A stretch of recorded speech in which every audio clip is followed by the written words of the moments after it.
Kebakaran di salah satu minimarket di Jalan Andi Tondro, Kecamatan Tamalate, Kota Makassar, menghebohkan warga saat malam perayaan pergantian tahun pada Kamis dini hari 1 Januari 2026.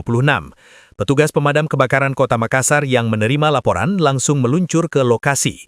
Saat tiba di tempat kejadian, kobaran api masih dalam kondisi menyala di area lantai 2 minimarket.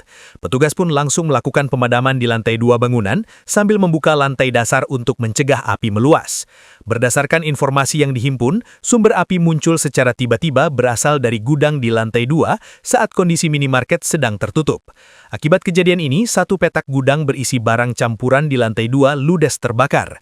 Menurut petugas Damkar Makassar, Hamzah, sebanyak 16 unit armada diturunkan ke lokasi hingga kobaran api berhasil dipadamkan dalam waktu kurang dari 10 menit yang membakar lantai 2 minimarket. Proses pemadaman sempat terkendala kemacetan lalu lintas karena malam pergantian tahun. Terjadi kebakaran Alfamart, secara kronisnya. Cuma kita ditelepon ada kebakaran di Andi Tondro, Alfamart, kita langsung meluncur. Jam berapa tadi? Kejadiannya 00.39. Berapa armada yang di... Saya kerahkan armada itu 16, 15 pemadaman, 1 mobil rescue. Ada kesulitan selama...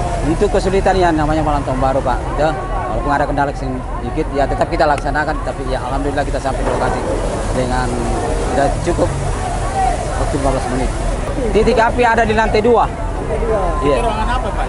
Informasi dari karyawan gudang, barang campuran di dalamnya.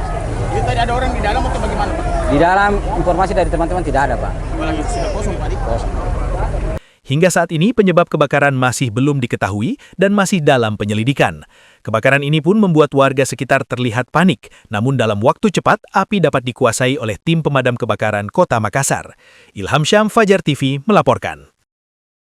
Terima kasih telah menonton. Jangan lupa subscribe, like, comment, and share. Saksikan terus informasi terbaru dengan menekan tombol lonceng hanya di channel Fajar TV.